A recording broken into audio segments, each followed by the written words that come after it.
Hello बच्चों, good morning. मैं Rakesh sir. और आज हम लोग स्थिर वैद्युतिकी के सेकेंड चैप्टर में पढ़ने वाले हैं दो प्रकार के अणु। और ये दो प्रकार के अणु कौन कौन से हैं? ध्रुवीय अणु एवं अध्रुवीय अणु।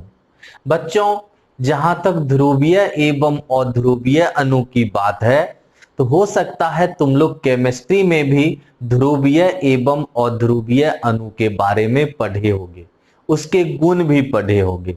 लेकिन हम लोगों को फिजिक्स में भी ध्रुवीय एवं अध्रुवीय अणु पढ़ने के लिए है, क्योंकि जब तक ध्रुवीय और ध्रुवीय अणु को ठीक से नहीं समझेंगे तब तक ध्रुवीय और अध्रुवीय परावैद्युत को समझने में भी समस्याएं होगी।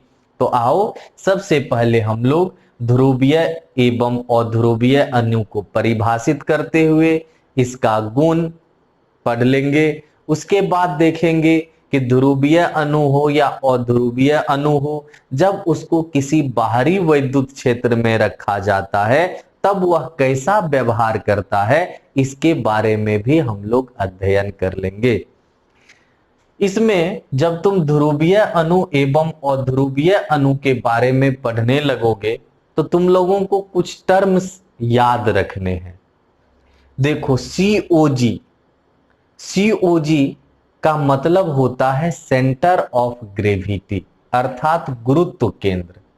सीओजी मतलब सेंटर ऑफ ग्रेविटी, इसे हिंदी में गुरुत्व केंद्र कहते हैं। सीओजी ऑफ पॉजिटिव चार्जेज, जब ये सीओजी ऑफ पॉजिटिव चार्जेज हो गया तो इसका अर्थ हो गया धनावेशों का गुरुत्व केंद्र। अब कहोगे सर, धनावेशों का गुरुत्व केंद्र किसे कहेंगे? तो प्रोटॉन्स की औसत स्थिति को। किसी भी जो अणु होते हैं, तुम लोग जानते अणु में इलेक्ट्रॉन्स भी होंगे, प्रोटॉन्स भी होंगे, न्यूट्रॉन्स भी होंगे। तो यहां हम प्रोटॉन्स की बात पहले करते हैं। तो प्रोटॉन्स की जो औसत स्थिति होगी उसे धनावेशों का गुरुत्व केंद्र कहा जाएगा। ठीक। दूसरा है सीओजी ऑफ निगेटिव चार्जेज, अर्थात ऋणावेशों का गुरुत्व केंद्र। इलेक्ट्रॉन्स की औसत स्थिति को हम लोग ऋणावेशों का गुरुत्व केंद्र कहेंगे। तो यह तीनों पॉइंट याद रहेगा ना, कि धनावेशों का गुरुत्व केंद्र मतलब प्रोटॉन्स की औसत स्थिति। क्यों? क्योंकि प्रोटॉन पर धन आवेश होता है, तो प्रोटॉन्स की औसत स्थिति मतलब हो गया धनावेशों का गुरुत्व केंद्र। और इलेक्ट्रॉन पर ऋण आवेश होता है, तो इलेक्ट्रॉन्स की औसत स्थिति को कहेंगे ऋणावेशों का गुरुत्व केंद्र। अब चलते हैं पहला नंबर में ध्रुवीय अणु अर्थात पोलर मॉलिक्यूल की ओर। वह अणु जिसके धनावेशों का सेंटर ऑफ ग्रेविटी एवं ऋणावेशों का सेंटर ऑफ ग्रेविटी संपाती नहीं हो, ध्रुवीय अणु कहलाता है। संपाती का अर्थ होता है मेल रखना। क्या रखना? मेल। मेल रखने का मतलब है कि जहां ऋणावेश का गुरुत्व केंद्र होगा वहीं पर धनावेश का भी गुरुत्व केंद्र होगा, तो इसे कहेंगे मेल रखना। और जहां धनावेश का गुरुत्व केंद्र है और वहां पर अगर ऋणावेश का गुरुत्व केंद्र नहीं हुआ तो इसे कहेंगे मेल नहीं रखना। यह मेल रखना और यह मेल नहीं रखना। ठीक। तो मेल रखना को संपाती बोलते हैं और मेल नहीं रखना को संपाती नहीं बोलेंगे। तो वह अणु जिसके धनावेशों का सीओजी एवं ऋणावेशों का सीओजी संपाती नहीं हो, ध्रुवीय अणु कहलाएगा। क्या कहलाएगा? ध्रुवीय अणु। ठीक। अब ध्रुवीय अणु का निरूपण देख लो। सीधा सा बात है, संपाती नहीं हो। संपाती नहीं हो इसका मतलब है कि धनावेशों का जो गुरुत्व केंद्र होगा वह अलग होगा और ऋणावेशों का गुरुत्व केंद्र अलग होगा। ठीक। तो यह जो एक अणु है जिसमें धनावेशों का गुरुत्व केंद्र अलग है, ऋणावेशों का गुरुत्व केंद्र अलग है, मतलब दोनों गुरुत्व केंद्र संपाती नहीं है, इसीलिए इसे ध्रुवीय अणु कहेंगे। एग्जाम्पल के लिए H2O ले लो, NH3 ले लो, HCl ले लो, एल्कोहल ले लो, यह सब का सब ध्रुवीय अणु है। ठीक। अब बच्चों हम लोग देख लेते हैं ध्रुवीय अणु के गुण। जब हम लोग ध्रुवीय अणु का परिभाषा पढ़ लिए तो अब उसका गुण भी जान लेते हैं। यह एक अस्थाई या स्वाभाविक बोल सकते हो, यह एक अस्थाई वैद्युत द्विध्रुव है। कहोगे सर ऐसा क्यों? तो बतलाओ, द्विध्रुव का परिभाषा में क्या पढ़ा है तुम लोग कि जब एक धन बिंदु आवेश और एक ऋण बिंदु आवेश जिसका परिमाण बराबर हो एक दूसरे से कुछ दूरी पर हो तो इसे वैद्युत द्विध्रुव कहते हो ना। देखो सेम हो जाता है ध्रुवीय अणु में। धन आवेश का गुरुत्व केंद्र और ऋण आवेश का गुरुत्व केंद्र एक दूसरे से कुछ दूरी पर होता है, अर्थात इसमें लंबाई होती है और लंबाई होने के कारण ही यह एक अस्थाई वैद्युत द्विध्रुव होता है। तो याद रखेंगे कि यह जो ध्रुवीय अणु है ना, यह एक अस्थाई वैद्युत द्विध्रुव है। और अगर यह अस्थाई वैद्युत द्विध्रुव है तो इसके पास अस्थाई वैद्युत द्विध्रुव आघूर्ण भी होगा। याद रखेंगे कि ध्रुवीय अणु एक अस्थाई वैद्युत द्विध्रुव है, इसके पास अस्थाई वैद्युत द्विध्रुव आघूर्ण होता है। जब ये अणु किसी वस्तु के अंदर मौजूद होते हैं तब बाहरी वैद्युत क्षेत्र की अनुपस्थिति में नेट वैद्युत द्विध्रुव आघूर्ण शून्य होता है। देखो हम लोग यहां ध्रुवीय अणु का परिभाषा पढ़े हैं और यह जो गुण पढ़े हैं यहां तक, यह एक अणु के लिए है। लेकिन बतलाओ यह जो मार्कर बना है, अगर इसमें ध्रुवीय अणु होंगे तो एक ठो होंगे या बहुत सारे होंगे? तुम लोग कहोगे सर बहुत सारे होंगे। तो जब ध्रुवीय अणु किसी वस्तु के अंदर मौजूद होते हैं, किसी वस्तु के अंदर मौजूद होते हैं तब वह रेंडमली ओरिएंटेड होते हैं, मतलब अलग अलग दिशा में होते हैं। इसी कारण नेट वैद्युत द्विध्रुव आघूर्ण क्या होता है? शून्य होता है। इन दोनों में अच्छे से अंतर याद रखो, क्या है कि इसके पास अस्थाई वैद्युत द्विध्रुव आघूर्ण होता है। तो यह जो हम लिखे हैं यह केवल एक अणु के लिए बात कर रहे हैं। कितने के लिए? एक अणु के लिए। लेकिन जब ये किसी वस्तु के अंदर मौजूद होंगे तो बहुत सारे अणु होंगे। तो यहां जो तीसरा पॉइंट है ना, यह बहुत सारे अणु का बात कर रहा है। जब ये अणु किसी वस्तु के अंदर मौजूद होते हैं तब बाहरी वैद्युत क्षेत्र की अनुपस्थिति में नेट वैद्युत द्विध्रुव आघूर्ण क्या हो जाएगा? शून्य हो जाएगा। जैसे यहां देखो, एक वस्तु के अंदर बहुत सारे ध्रुवीय अणु हैं और कोई बाहरी वैद्युत क्षेत्र भी यहां नहीं है। है बाहरी वैद्युत क्षेत्र? है नहीं है। और यह जो वस्तु है इसके अंदर बहुत सारे ध्रुवीय अणु मौजूद हैं। देखो तो क्या सभी का दिशा एक ही है या अलग अलग दिशा में ये ओरिएंटेड है? तो कहोगे सर अलग अलग दिशा में ओरिएंटेड है। इसी कारण नेट वैद्युत द्विध्रुव आघूर्ण शून्य हो जाएगा।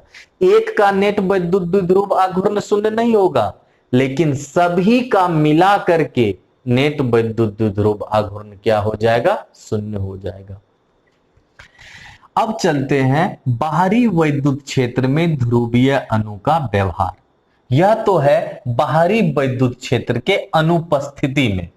अब हम लोग क्या करेंगे? तो ध्रुवीय अणु को बाहरी वैद्युत क्षेत्र में रखेंगे। कहां रखेंगे? बाहरी वैद्युत क्षेत्र में रखेंगे और तब देखेंगे कि क्या होता है। तो जब ध्रुवीय अणु को बाहरी वैद्युत क्षेत्र में रखा जाता है तब धनावेशों का सीओजी वैद्युत क्षेत्र के दिशा में थोड़ा सा खिसक जाता है, ऋणावेशों का सीओजी वैद्युत क्षेत्र के विपरीत दिशा में थोड़ा सा खिसक जाता है। ध्रुवीय अणु की लंबाई बढ़ जाती है, द्विध्रुव आघूर्ण का मान भी बढ़ जाता है। अब देखो बच्चों, अगर हम किसी ध्रुवीय अणु को बाहरी वैद्युत क्षेत्र में रख दे तो क्या होगा कि धनावेशों का जो गुरुत्व केंद्र है वैद्युत क्षेत्र के दिशा में थोड़ा सा खिसक जाएगा। ऋणावेशों का गुरुत्व क्षेत्र जो है वह वैद्युत क्षेत्र के ऋणावेशों का गुरुत्व केंद्र वैद्युत क्षेत्र के विपरीत दिशा में थोड़ा सा खिसक जाएगा। अब मान लो यही अणु है, धनावेश का गुरुत्व केंद्र थोड़ा इधर खिसक जाए, ऋणावेश का गुरुत्व केंद्र इधर खिसक जाए, तो बतलाओ इसकी लंबाई इतनी ही रहेगी या बढ़ जाएगी? स्वाभाविक बात है बढ़ेगी। जब यह दोनों ऐसे स्ट्रेच होगा, दूर जाएगा, तो लंबाई बढ़ेगी। और तुम लोग जानते हो कि द्विध्रुव आघूर्ण का सूत्र होता है Q गुनी 2L। जैसे ही लंबाई बढ़ेगी तो विद्युत द्विध्रुव आघूर्ण भी बढ़ जाएगा। ठीक, तो याद रखेंगे कि बाहरी विद्युत क्षेत्र में जैसे ही रखेंगे ध्रुवीय अणु को, धनावेशों का गुरुत्व केंद्र विद्युत क्षेत्र की दिशा में थोड़ा सा खिसकेगा, ऋणावेशों का गुरुत्व केंद्र विद्युत क्षेत्र की विपरीत दिशा में थोड़ा सा खिसकेगा। ठीक, उसकी लंबाई बढ़ जाएगी और लंबाई बढ़ेगी तो द्विध्रुव आघूर्ण का मान भी बढ़ जाएगा। ठीक, अब आगे चलो देखते हैं। अब बच्चों पांचवा गुण के तरफ। ठीक, अब नेट वैद्युत द्विध्रुव आघूर्ण का मान शून्य नहीं होगा। तो अब जो यह पांचवा पॉइंट है, यह कह रहा है कि अब नेट वैद्युत द्विध्रुव आघूर्ण का मान शून्य नहीं होगा। कब नहीं होगा? जब हम लोगों ने इस ध्रुवीय अणु को बाहरी वैद्युत क्षेत्र में रख दिया है तब। कहां रख दिया है? बाहरी वैद्युत क्षेत्र में रख दिया है तब। अब देखो, यह ध्रुवीय अणु से बना एक वस्तु है और इसे रख दिए हैं बाहरी वैद्युत क्षेत्र में। तो हुआ क्या कि धनावेश का COG वैद्युत क्षेत्र के दिशा में थोड़ा विस्थापित हो गया और ऋणावेश का जो गुरुत्व केंद्र है वैद्युत क्षेत्र के विपरीत दिशा में थोड़ा सा विस्थापित हो गया। ठीक, इसीलिए देखते हो कि पहले लंबाई इतनी ही थी, अब देखो इतना बढ़ गया है। पहले लंबाई इतनी ही थी, अब लंबाई बढ़ गया है, सभी का लंबाई बढ़ गया है। तो हुआ क्या कि जैसे ही हम लोगों ने ध्रुवीय अणु से बने हुए वस्तु को इस बाहरी वैद्युत क्षेत्र में रखा, यह जो वस्तु है जो ध्रुवीय अणु से बना हुआ है, इस ध्रुवीय अणु का COG जो है धनावेश का, वह वैद्युत क्षेत्र के दिशा में थोड़ा सा विस्थापित हो गया और ऋणावेश का जो COG है वह वैद्युत क्षेत्र के विपरीत दिशा में थोड़ा सा विस्थापित हो गया। तो लंबाई बढ़ गई, लंबाई बढ़ी तो द्विध्रुव आघूर्ण भी बढ़ा। अब बतलाओ तो क्या इसका नेट वैद्युत द्विध्रुव आघूर्ण शून्य होगा? नहीं, अब नहीं होगा। क्यों? क्योंकि अब देखो सभी का दिशा एक हो चुका है। अब इसका नेट वैद्युत द्विध्रुव आघूर्ण शून्य नहीं होगा। तो बाहरी वैद्युत क्षेत्र अगर यहां से हटा देंगे तो फिर से इसका नेट वैद्युत द्विध्रुव आघूर्ण शून्य हो जाएगा और जब तक बाहरी वैद्युत क्षेत्र रखे रहेंगे तब तक इसका नेट वैद्युत द्विध्रुव आघूर्ण शून्य नहीं होगा। दो पॉइंट नोट कर लेंगे। ध्रुवीय अणु का वैद्युत द्विध्रुव आघूर्ण बढ़ता है दो अवस्था में, ताप के घटाने पर और बाहरी वैद्युत क्षेत्र की तीव्रता बढ़ाने पर। कब कब ध्रुवीय अणु का वैद्युत द्विध्रुव आघूर्ण बढ़ता है?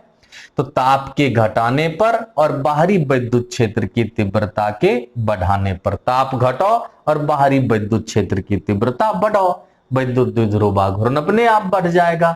तो बच्चों आज का क्लास हम लोग यहीं तक रहने देंगे।